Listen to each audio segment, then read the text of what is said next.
From Boston and New York, this is Democracy Now! I have a deep love and respect for Bernie Sanders. I always will. I don't always agree with him. I'm not convinced that the Democratic Party can be reformed. I think it still has a kind of allegiance to a neoliberal orientation. It still has an allegiance to Wall Street. As Donald Trump approaches his 100th day as president, his approval ratings are the lowest any president has had at this stage in generations. Meanwhile, former presidential candidate Senator Bernie Sanders has emerged as one of the country's most popular politicians. Now, former Sanders supporters have launched a movement to draft Bernie for a People's Party, urging him to start a new progressive party and run for president again in 2020. We'll speak with Professor Cornel West, whose new piece in The Guardian's headline, "The Democrats delivered one thing in the past 100 days, disappointment," and with Nick Brana, former outreach coordinator for the Bernie Sanders campaign. Then we speak to Omar Barghouti, co-founder of the Boycott, Divestment and Sanctions National Committee. Last month, Israeli police were accused of dirty tricks when they arrested him, seizing his passport, forbidding him from leaving Israel. The investigation included a travel ban that came a few weeks before Barghouti was scheduled to travel to the U.S. to receive the Gandhi Peace Award, jointly with Ralph Nader in a ceremony at Yale University. After public outcry, the ban was lifted. As I humbly accept the Gandhi Peace Award for 2017, I dedicate it to the heroic Palestinian political prisoners on hunger strike in Israel's apartheid dungeons and to every Palestinian refugee yearning to return home to Palestine, to reunite with the land and the homeland. But first, we'll look at last night's double execution in Arkansas. All that and more coming up.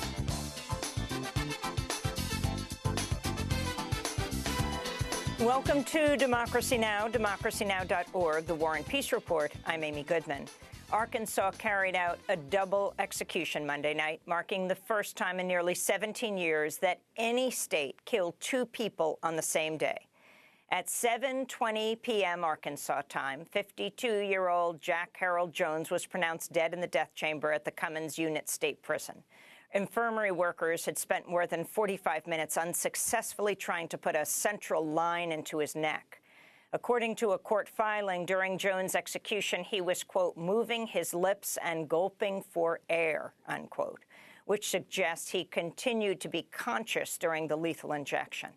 The controversial sedative midazolam is administered as part of a cocktail of execution drugs to make prisoners unconscious, but it's repeatedly failed to do so during other executions, leading to painful deaths.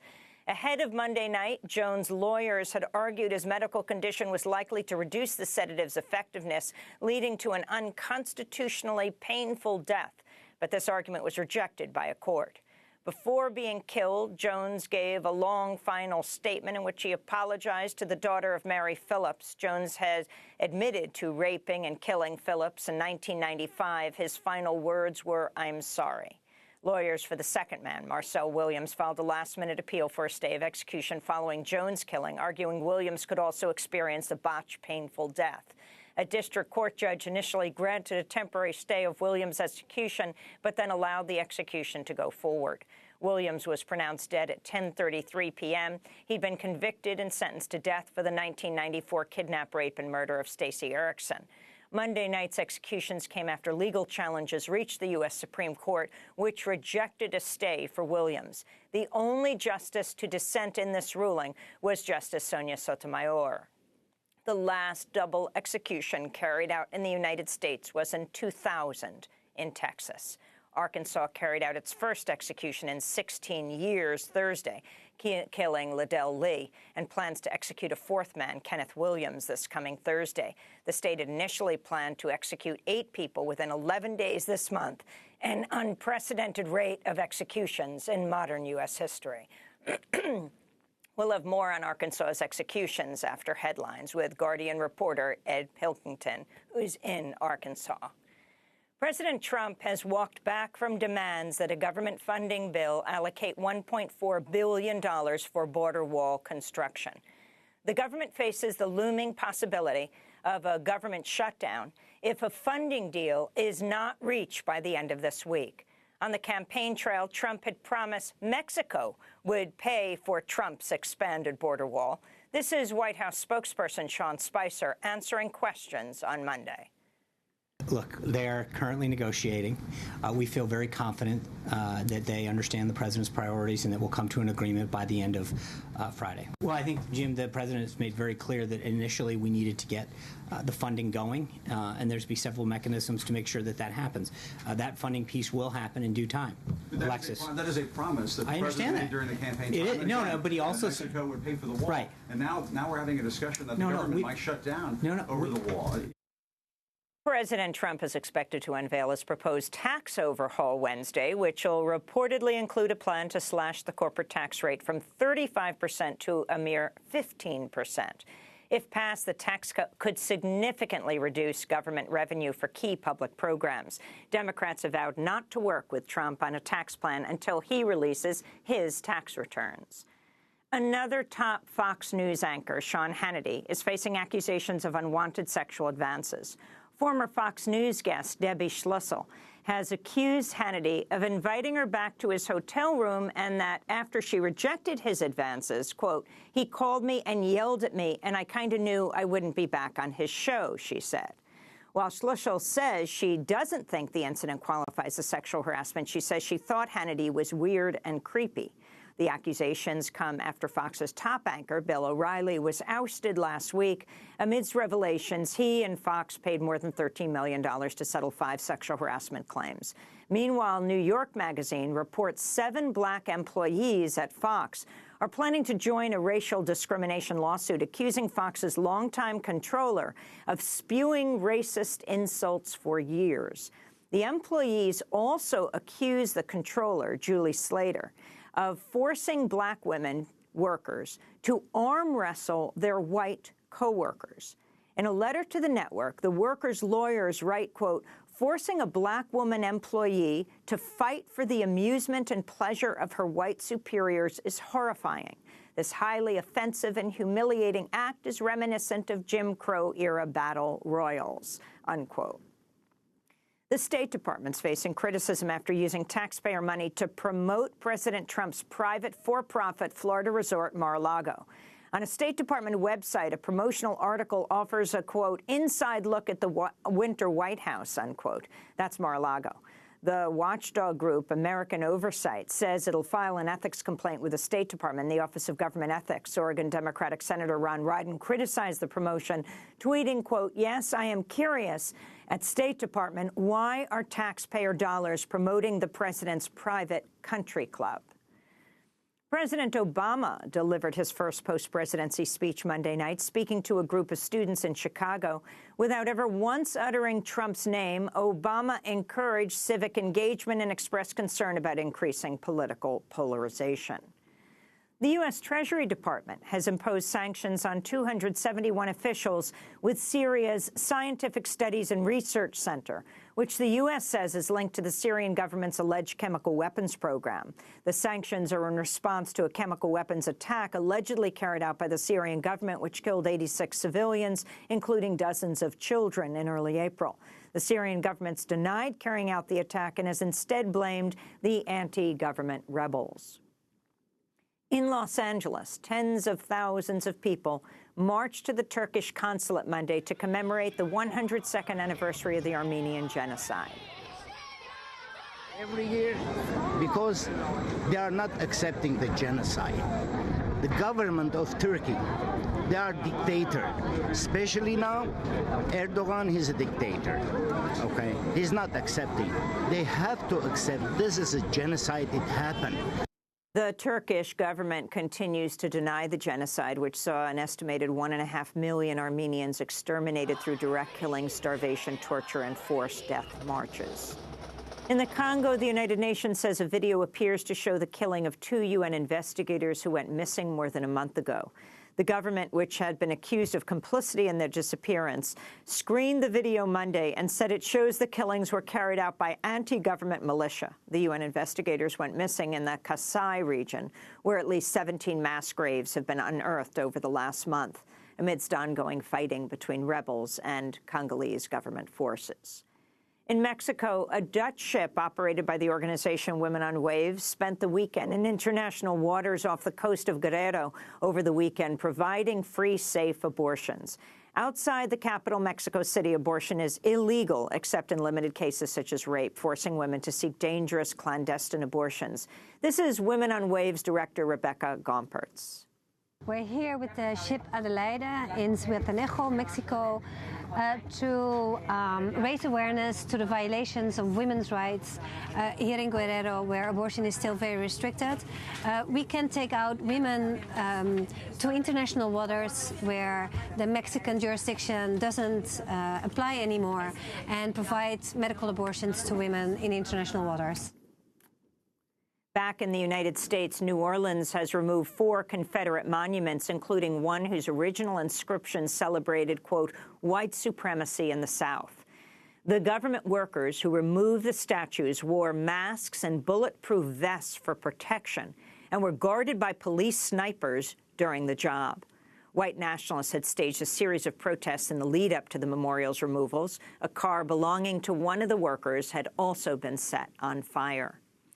And in southwestern Pennsylvania, residents and activists have launched ongoing 24-hour tree sits to try to block the construction of Sunoco's Mariner East 2 pipeline, which would carry frack gas from the Marcellus Shale in Ohio across Pennsylvania to an export facility on the East Coast. Multiple residents and activists are currently suspended in trees in Huntingdon County in efforts to prevent workers from clear-cutting the forest to make way for the pipeline. And those are some of the headlines. This is Democracy Now!, democracynow.org, The War and Peace Report. I'm Amy Goodman in Boston. And I'm Juan Gonzalez in New York City. Welcome to all of our listeners and viewers around the country and around the world. Arkansas carried out a double execution Monday night, marking the first time in nearly 17 years that any state has killed 2 people on the same day. At 7:20 p.m. local time, 52-year-old Jack Harold Jones was pronounced dead in the death chamber at the Cummins Unit State Prison. Infirmary workers had spent more than 45 minutes unsuccessfully trying to put a central line into his neck. According to a court filing during Jones's execution, he was, quote, moving his lips and gulping for air, unquote, which suggests he continued to be conscious during the lethal injection. The controversial sedative midazolam is administered as part of a cocktail of execution drugs to make prisoners unconscious, but it's repeatedly failed to do so during other executions, leading to painful deaths.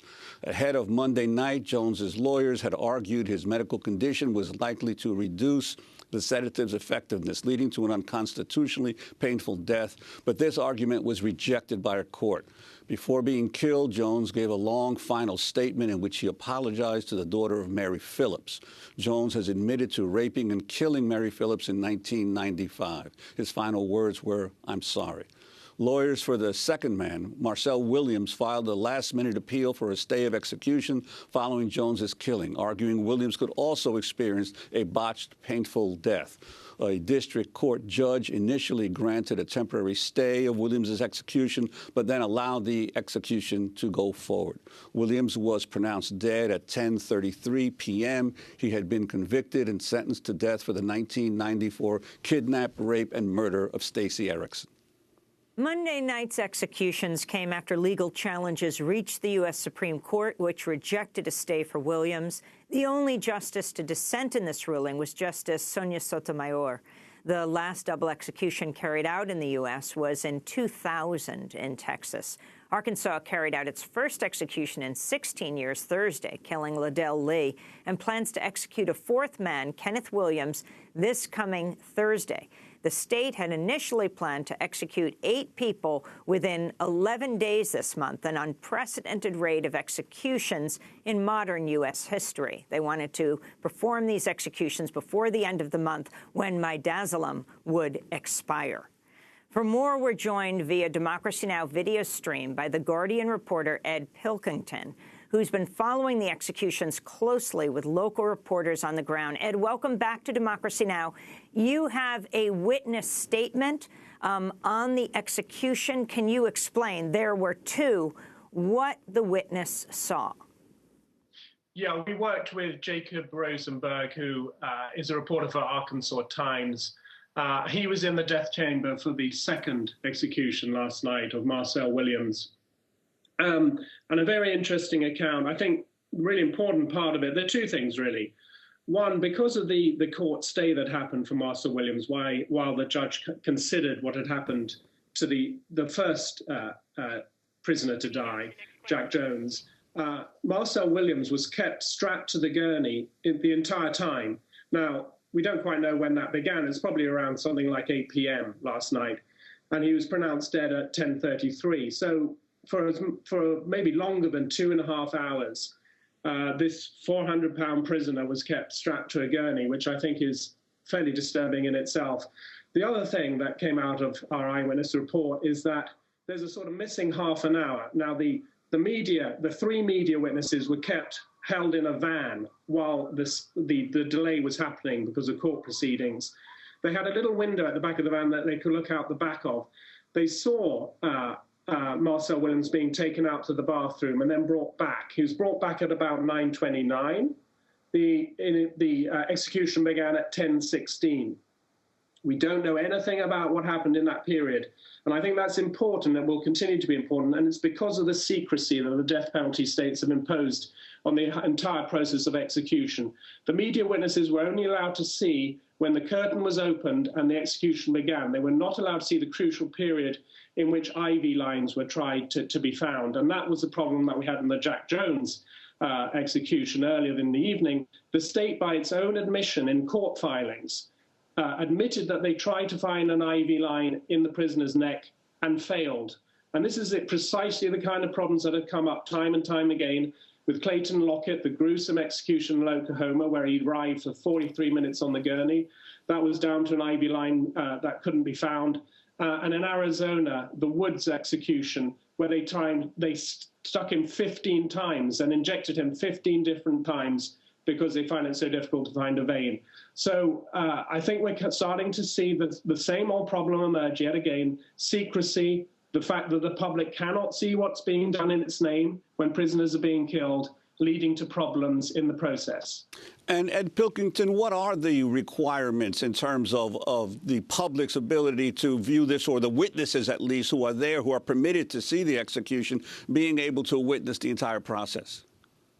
Well, that's the problem. Like so much to do with the death penalty, it's down to each individual state. But there is something in common here, and that is all the death penalty states, all sort of 9 or so of them that are still being actively trying to pursue the death penalty, have taken the same line, which is we should let the public know as little as possible. So they don't let us know the members of the execution team. Now, maybe that's understandable because, you know, the executioners could face harassment.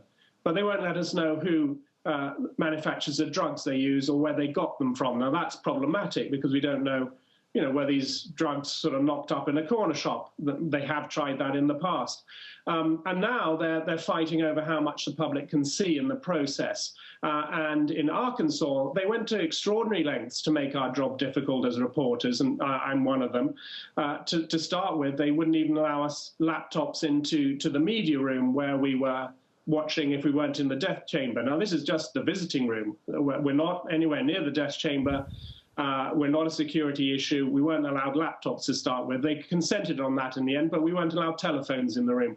And in the end, they only allowed reporters to take in notepads and pencils supplied to them by the prison service, as though there was something like a reporter would carry in their own notebook that would do something subservient or something.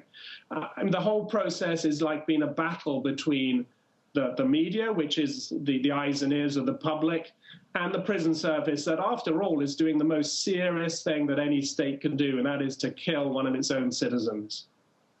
I wanted to ask you, Ed Pilkington, about the Deputy Solicitor General named Nicholas Brane, who admitted in a court filing the execution team had tried to place a central line in Jones' neck, but the attempt was unsuccessful. Talk about the significance of this and what happened next, and that leading to the lawyers for the next man, Marcel Williams, trying to get a stay on his execution so he would not be tortured as he was killed. Right. I mean, when I saw that in the court filing coming from the state itself, I was astonished. they were trying to rebut the case made by the lawyers for the second prisoner to be executed, Marcel Williams, that the first execution had been botched. That's what essentially was going on. And in order to rebut that argument, the state said, no, everything was fine. Look, we tried to find an IV line in Jack Jones, the first prisoner's neck, and we failed. And then we went on, we actually decided not to use a third IV line, we would just use two. Now, they made that argument as though that showed that the whole process had been a success, which I found rather astonishing when I read it in the court filing.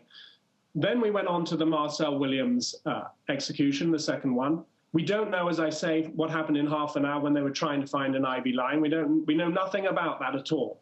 What we do know from The Guardian's work with the Arkansas Times and the reporter who was in the room for us, Jacob Rosenberg, that Marcel Williams was seen to, once he was sedated with midazolam, which you have to remember is a sedative. It's not an anesthetic, which is not used in operations to put people under before surgery. It is just used to relax them. So it's an entirely inappropriate medicine for use in surgeries, and you might therefore say inappropriate for use in executions. They gave him the midazolam, he relaxed, he started to breathe very heavily. Now, our reporter from the Arkansas Times saw him rise up and down, his back arched countless times. He actually lost count of the number of times his back arched. This lasted over just a relatively short period of time, for about 5-6 minutes, compared with some of the really botched executions we've seen, say, of Clayton Lockett, which was 43 minutes. But nevertheless, it suggests that maybe the prisoner was experiencing difficulty. And again, will we ever find out anything more about that? There is no indication that Arkansas will carry out an official inquiry into what happened. Often it takes months, if at all, to see the internal results of their own inquiries. The whole process is shrouded in secrecy, and it makes it very, very difficult for the media and for the public to assess exactly what happened. And Ed Pilkington, you're the chief reporter for The Guardian U.S. Briefly, in the few moments we have left, could you tell us what's the response in Britain and in Europe in general to this continuing obsession in the United States with executions? Well, it's been a very widespread coverage and quite a lot of anger and dismay. I mean, it comes at a time when the world had been thinking that the death penalty was receding, was on the wane in the US. Last year, there were only 20 executions, and it has been going steadily down. And then suddenly, a Republican governor in Arkansas decides that he needs, for his own reasons, all to do with the supplies of medicines, nothing else, for his own reasons, he needs to execute 8 prisoners in 11 days. And bam, the whole thing is back, and Europe and Britain are incensed again, and here we are talking about it all over again. Finally, Ed Pilkington, what happens next? I mean, for people to understand who are watching this around the globe, the reason there are what they call these double-header executions now in Arkansas, they attempted to kill, some were stopped in the killing, 8 men in 11 days, was to hit that deadline by the end of the month when one of the execution drugs, midazolam, expires by the end of the month. So who's on the list next to be killed?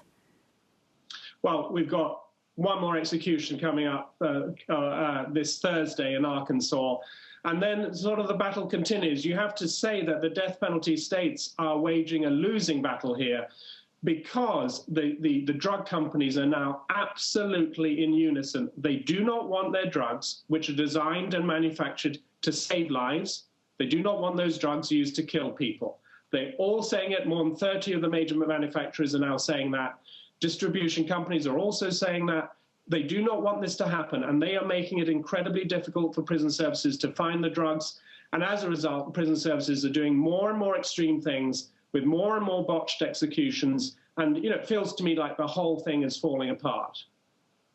Well, Ed Pilkington, we want to thank you for being with us, chief reporter for The Guardian U.S., after what they call a double header, a double execution in Arkansas last night.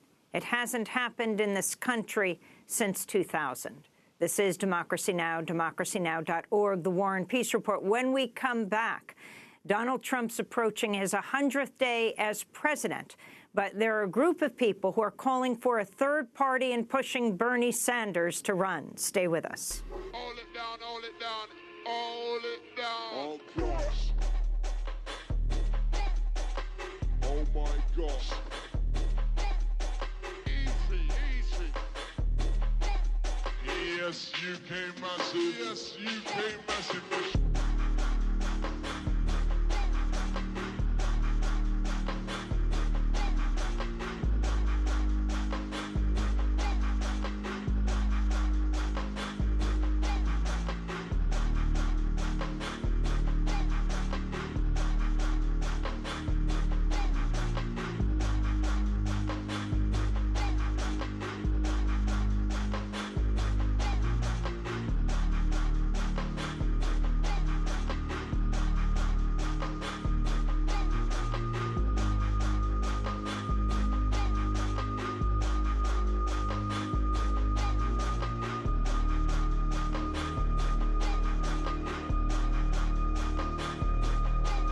That's Gosh by Jamie XX.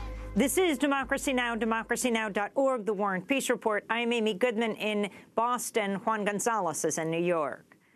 Well, as Donald Trump approaches his 100th day as president on Saturday, his approval ratings are the lowest of any president has had in this stage in generations.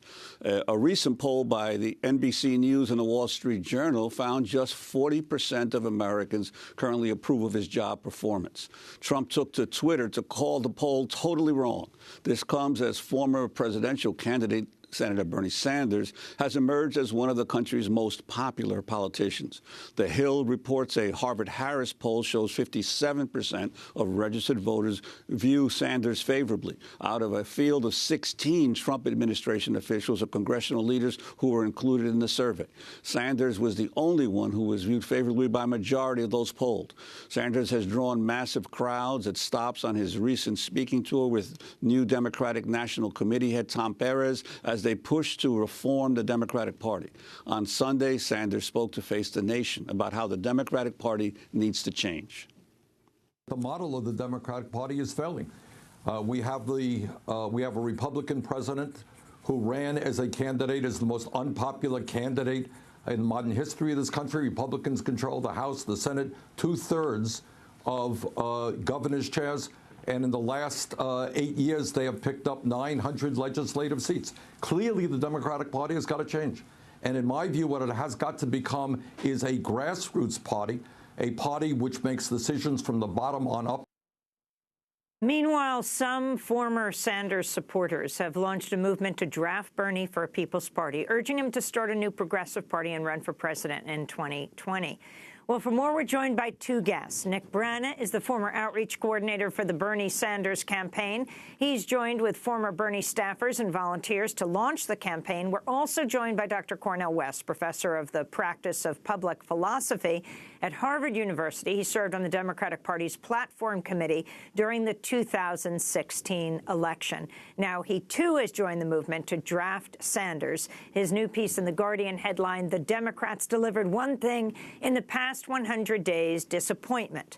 In it, he writes, "The distinctive feature of these bleak times is the lack of institutional capacity on the left, the absence of a political party that swings free of Wall Street and speaks to the dire circumstances of poor and working people. As the first 100 days of the plutocratic and militaristic Trump administration draw to a close, one truth has been crystal clear. The Democratic Party lacks the vision, discipline, and leadership to guide progressives in these turbulent times." Professor West, Nick Brana, we welcome you to Democracy Now! Professor West, this is a point where Donald Trump is at his lowest popularity rating of any president in U.S. history at this point, as we come on the 100 days of his presidency. Talk about why you're focused on getting Bernie Sanders to run, not as a Democrat. He's going around the country with the head of the DNC right now, but for a third party. Well, I was blessed to spend some time on the inside of the Democratic Party looking at the ways in which we could come up with some vision, and I was convinced that the Democratic Party was milquetoast, moribund.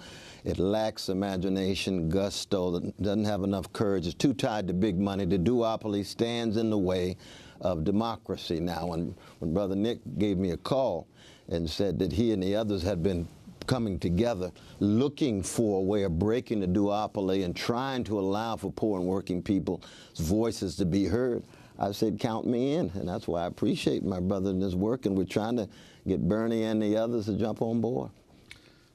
But Cornel, the country has had a history of third-party attempts. Mostly the third-party candidates on the right have gotten significant support, but they've on the left, we've seen the examples of Ralph Nader, of Jill Stein, and others in the past, some of which you were involved in. Sure. Why do you think it would be different this time if Bernie Sanders did take that step? Well, I think the Democratic Party is in a crisis now that's quite unique. And I think that when you have somebody like Bernie Sanders or a host of others behind him who are hungry and thirsty, and especially the younger generation, especially the younger generation. And that's why I think, Brother Nick playing a crucial role here among the others is what excites me, because I'm desperate, as a progressive, real progressive, not no neoliberal centrist. I'm desperate, and we're celebrating the 100th anniversary of Ella Fitzgerald, born a century ago. That's freedom. Can the younger generation build on that kind of freedom? And that's what this third party is all about. And Nick Banner, what about all those young people who were supporting Bernie Sanders and came out in armies across the country? Here he is going around with Tom Perez urging people to run for office to the Democratic Party, reform the Democratic Party. What's the debate among the former Sanders supporters that what your wing represents? There is an amazing hunger for this, especially among young people. It was 91% of millennials, people under 29, who actually wanted a major independent choice in this past election. And the majority of Americans actually wanted it as well, and still do, 57%. And so those are staggering numbers in favor of a new party. And we've reached the point where, to address what you were saying earlier, is that what we're trying to do at Draft Bernie for a People's Party, the group that we've founded to get Bernie to start a new party, is fundamentally different than what the Green Party, Ralph Nader, tried to do, in that it follows a successful model in our own history of starting a major party that can displace an existing establishment party. And that is pulling politicians who have built a large following within an old regime party, getting them to show the limits of that party and what it's able to do, and then having them come out, start their own party. That's exactly what Lincoln and others did in the 1850s when they started the Republican Party. That's how the Republican and the Democratic parties began, is when they actually reached the limits of what people were willing to tolerate, in particular with the formation of the Republican Party displacing the Whigs at that time, and them having approved a pro-slavery platform in the 1850s, and coming out, taking that base and forming a new party. That is what we're trying to do here again with Sanders. Sanders has the tens of millions of followers. If Bernie starts a party, that party begins with tens of millions of followers. And in my view, Bernie already built the party. He did it during the primaries. That coalition that he brought together, that's the party. It's just about formalizing it.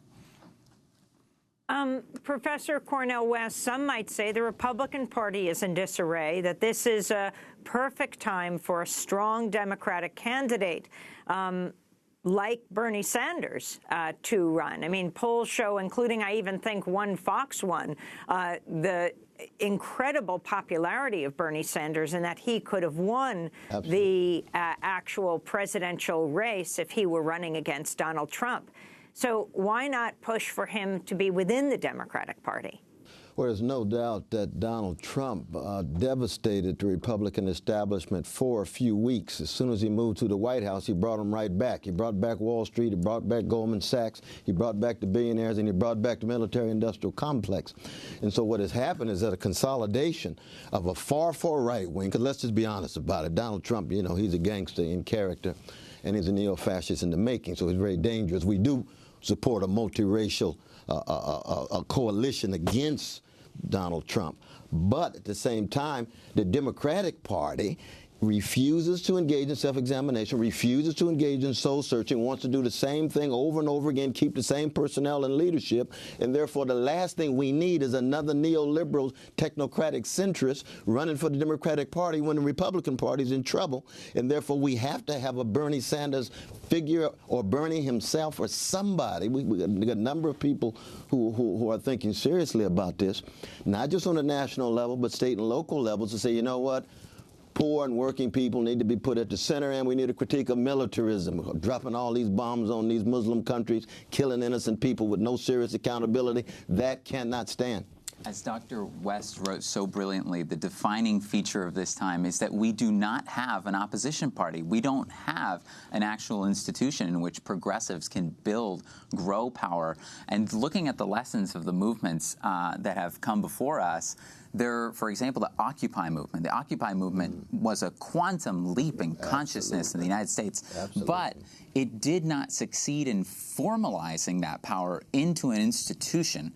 And so when we see all of this energy in the Women's March, March for Science, the Climate March, there's this incredible awakening, palpable awakening, progressive awakening. But our task now, I think, is to put that into an institution in where we can actually build strength. And we're at the point where something like that could really break the two-party system. Well, I'd like to ask about you raise the issue of other people also considering a third-party approach, because obviously the question becomes a political party is not just at the top; it's at the local level, it's at the state level, it's in the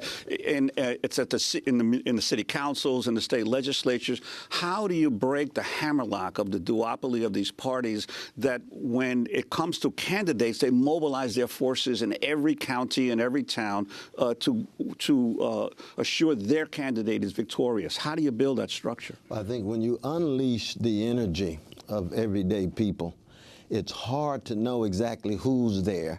I think we'd actually gain a significant slice of the Democratic Party on the local and regional levels, because they're critical of national leadership. They know how lethargic national leadership has been. They know how tied to big money they are.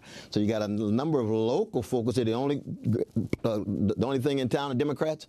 If a People's Party comes in, my God, they'd be open to it. But we'd get a number of other persons spilling over on not just the local but the regional and national level. And that's what's exciting about what Brother Nick and the others are doing. And I'm just proud to be a small part of this new development. And Nick Brown, the other big segment of the Democratic Party are the organized labor unions. How do you see the response of organized labor and their enormous financial clout and organizational strength on this debate? Well, some of the labor unions actually tried to start their own party, the Labor Party, back in the 90s.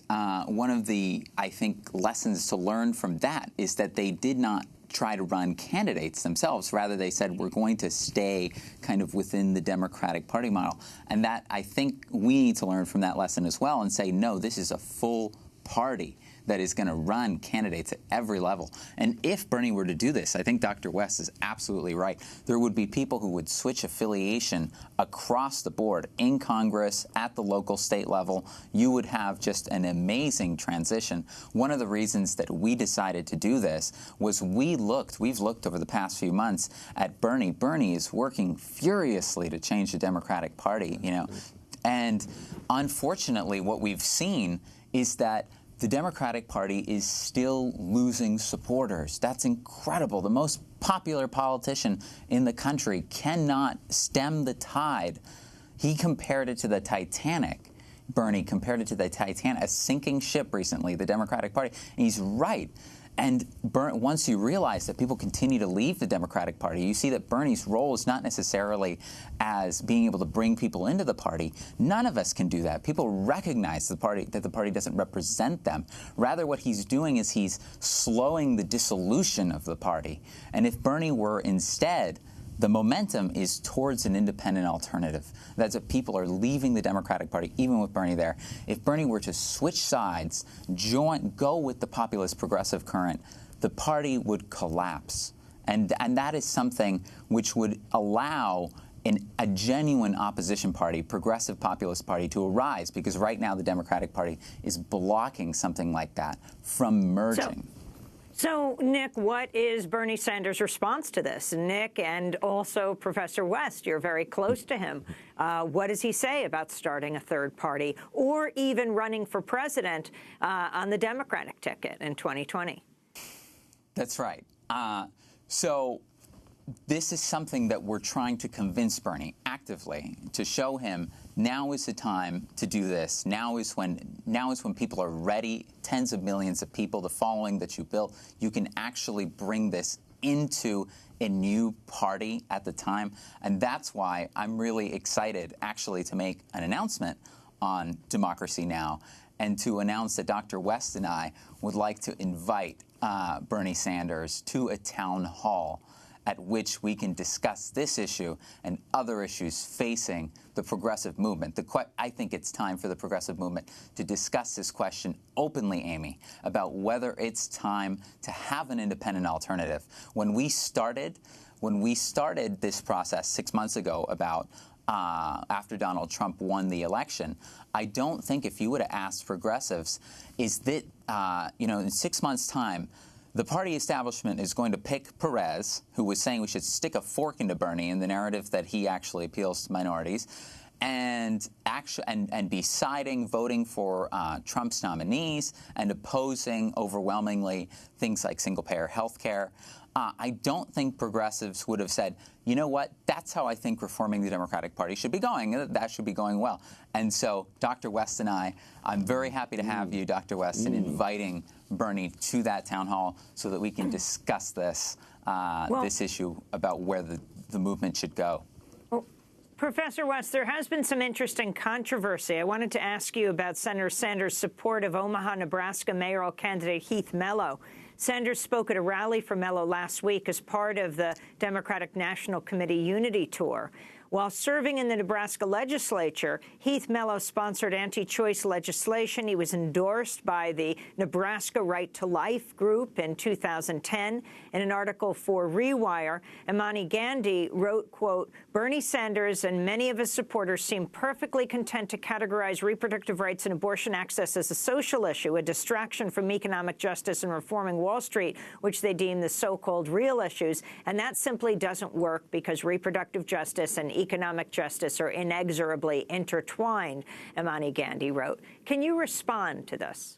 No, there's no doubt that when we talk about social issues, white supremacy, male supremacy, homophobia, these are not marginal issues. At the same time, class issues, economic justice, and also militarism, imperial policies, Israeli occupation, and so forth. These are all integral elements that constitute a progressive viewpoint, and therefore we ought to be critical of those who want to pull back on one set of issues and be strong on another's. Same is true with our identity politics. We can talk about racism, sexism, all we want, but if we don't have a critique of Wall Street, if we don't have a critique of militarism, if we don't have a critique of the way in which class formation is so fundamental and the increasing wealth inequality, then we have to be critical of each other. But it's also true that all of us in some sense are going to fall on our faces. We just want to bounce back.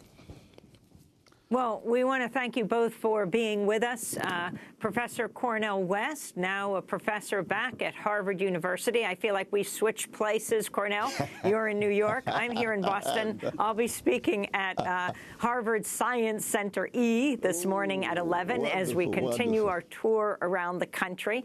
And thank you to Nick Brana, who is part of the Draft Bernie for People's Party. He is spearheading this, and will continue to follow your movement at DemocracyNow.org. Stay with us.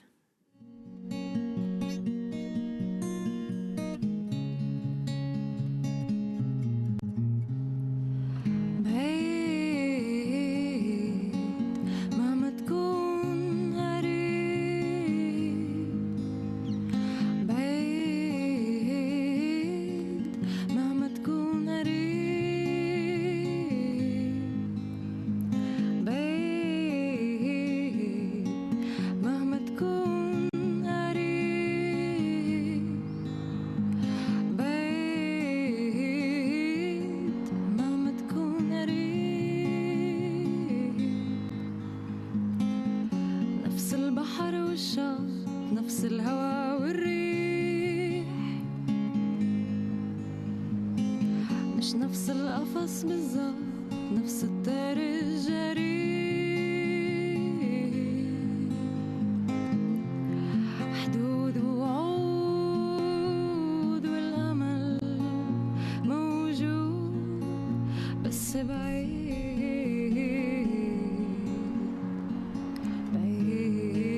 Borders and Promises by Hayez Atri. This is Democracy Now!, DemocracyNow.org, The War and Peace Report. I'm Amy Goodman in Boston. Juan Gonzalez is in New York. Well, more than 1,000 Palestinian prisoners have entered their 9th day on a massive hunger strike inside Israeli jails. In an op-ed published in the New York Times, strike leader Marwan Barghouti wrote, quote, Israel has established a dual regime, a form of judicial apartheid that provides virtual impunity for Israelis who commit crimes against Palestinians while criminalizing Palestinian presence and resistance. Israel's courts are a charade of justice, clearly instruments of colonial military occupation. Marwan Barghouti has since been moved to solitary confinement. To talk more about the hunger strike and the other issues, we will be joined in a moment by the Palestinian activist Omar Barghouti, who has come to the United States, where he just received a 2017 Gandhi Peace Award for his work as co-founder of the Boycott, Divestment and Sanctions, or BDS, movement. At the Gandhi Peace Award ceremony, Barghouti dedicated the prize to Palestinians on hunger strike. As I humbly accept the Gandhi Peace Award for 2017, I dedicate it to the heroic Palestinian political prisoners on hunger strike in Israel's apartheid dungeons, and to every Palestinian refugee yearning to return home to Palestine, to reunite with the land and the homeland. That's Omar Barghouti speaking at Yale University on Sunday. Barghouti almost did not make it to the award ceremony. Last month, Israeli police arrested him over alleged tax evasion, seizing his passport and forbidding him from leaving the country. An Israeli court eventually temporarily lifted the travel ban because of tremendous outcry, or at least people thought it was because of that. Well, Omar Barghouti joins us now. It could be his last trip to the United States. Welcome to Democracy Now! Can you explain, Omar, what has happened to you, why you had so much trouble coming back into the United States? You're both an Israeli citizen and an American citizen, a U.S. citizen? Good morning, Amy. No, I'm not actually. I'm neither a U.S. citizen nor an Israeli citizen. As a Palestinian, as a refugee, a son of refugees, I have permanent residence in Israel, and I'm a citizen of Jordan. I cannot talk about the latest phase of Israel's repression against me because I'm under a gag order, so I'll have to skip the details on that. But we have to put it in context. About a year ago, Israel established the so-called tarnishing unit, established by the Ministry of Strategic Affairs, which openly aimed at tarnishing the reputation of Palestinian, international, Israeli human rights defenders who are involved in the struggle for Palestinian rights through the BDS, or Boycott, Divestment and Sanctions movement. So this latest phase of repression comes in that context, and in the context of a McCarthyite war launched by Israel for more than 3 years now against the BDS movement worldwide. Now, you were one of the founders of the movement and also a member of the National Committee, the BNC, which is probably the largest coalition in the Palestinian territory. So could you talk about the importance of the BNC and its role right now? Sure, yes. The Palestinian Boycott, Divestment, Sanctions National Committee, or the BNC, is the largest coalition in Palestinian society, and it's leading the global BDS movement. So it sets the overall strategies, the objectives of the movement, but this is a decentralized movement, obviously. So the BNC represents Palestinian political parties, trade unions, women's unions, refugee networks, and so on and so forth. It agrees on the 3 basic demands in the BDS call that came out in 2005, ending Israel's occupation, ending the system of racial discrimination, which meets the United Nations definition of apartheid, and the right of Palestinian refugees to return. As such, it does not take any position on the political outcome, 1 state, 2 states. We stick to the human rights agenda rather than the political outcome that the Palestinians might determine as part of exercising self-determination. And could you share for us, for our listeners and viewers, some of your own experiences that have sort of sealed for you your commitment to this cause? Well, I think we saw that, especially after the 2004 decision by the International Court of Justice against Israel's wall built in the occupied territories as illegal, that the world failed to move to bring Israel to account on just this one crime, let alone its denial of refugee rights, its apartheid system, its occupation. So my colleagues and I thought that we cannot live forever just waiting for the international community under U.S. hegemony to act, to bring Israel to account for its obligations under international law. We had to take the South African path, so to speak, to bring Israel to account by citizens around the world, institutions around the world, civil society getting together and taking measures that would isolate Israel academically, culturally, economically, and eventually impose sanctions on it, as was done against South Africa. So I was moved with a lot of personal experiences of repression under Israel's regime of occupation and apartheid. Omar Barghouti, can you talk about the major hunger strike that's involving hundreds of Palestinian prisoners right now? Where is it taking place and its significance? Yes, the hunger strike by Palestinian prisoners, most of whom are political prisoners, suffering from very inhumane conditions in what I called Israel's apartheid dungeons or prisons and detention centers, are asking for their basic rights under international law as prisoners. And they're being denied those rights. They're being punished twice, not just with very long prison terms, without the lack of due process, the lack of any semblance of justice in Israel's apartheid prison system and court system.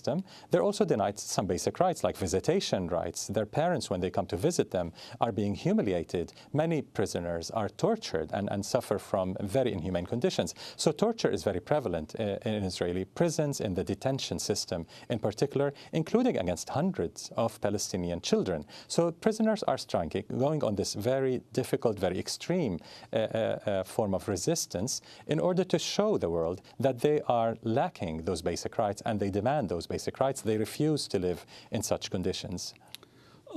I'm wondering your views now that President Trump is here in the White House and Benjamin Netanyahu still is the Prime Minister of Israel, what your expectations are of the new American administration. And I understand President Trump will be meeting on May 3rd with the Palestinian Authority President Mahmoud Abbas. What you expect from that meeting?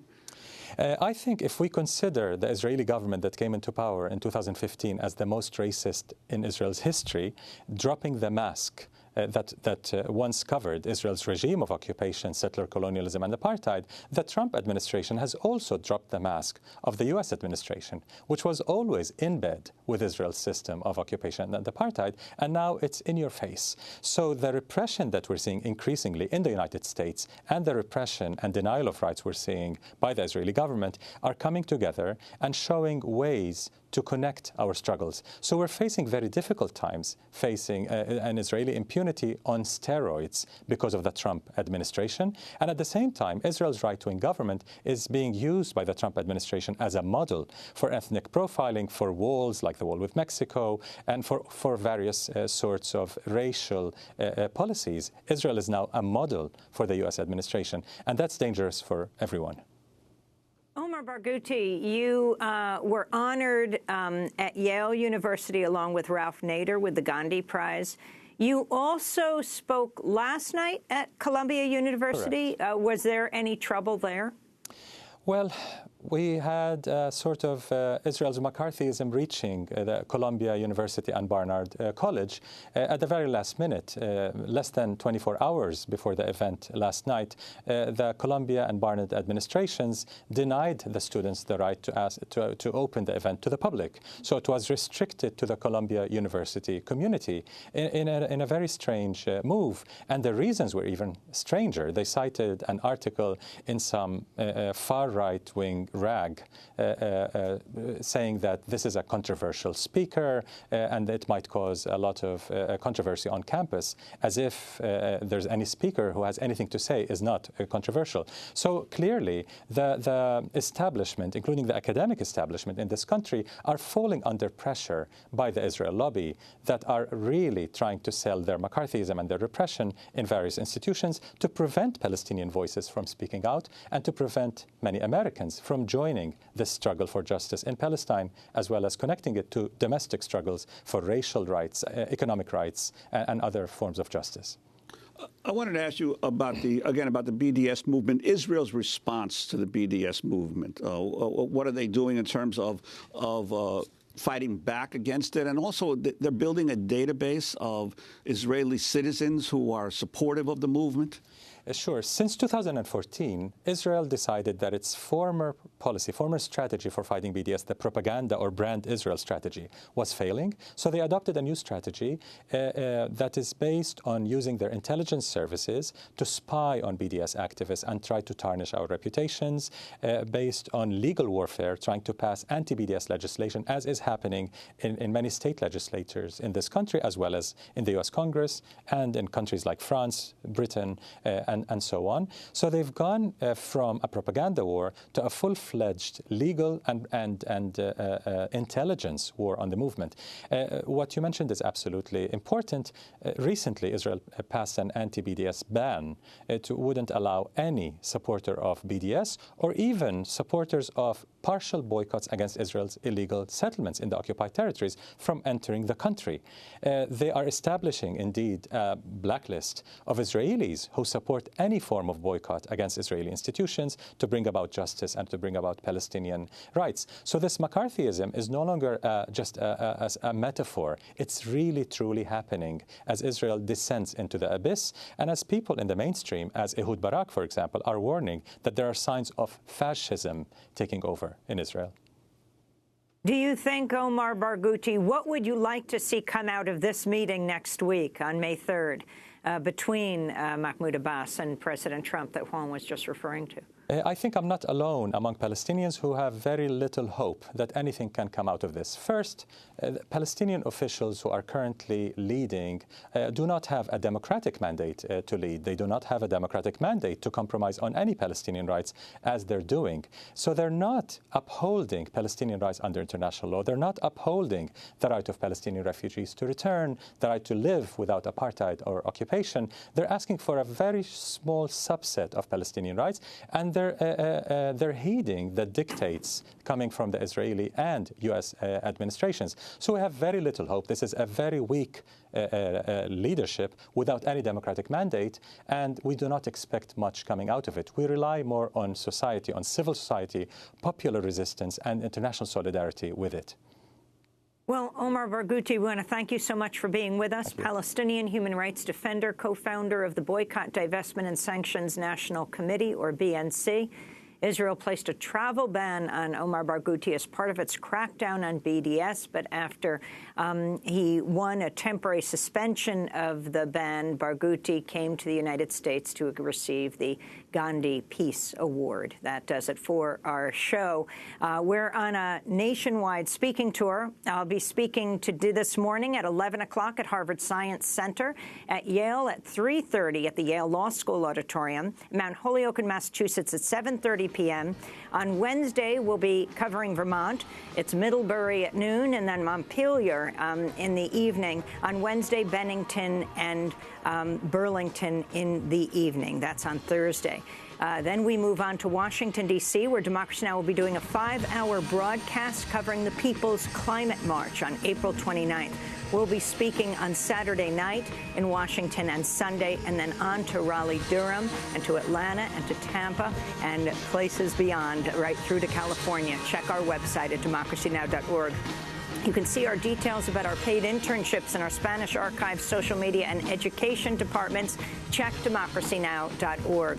Democracy Now! Is produced by Mike Burke, Dina Guzder, Nermeen Sheikh, Carla Wills, Laura Gottesdiener, Sam Alcoff, John Hamilton. Special thanks to Dennis Moynihan, as well as Amy, as well as Renee Feltz. Thanks for joining us.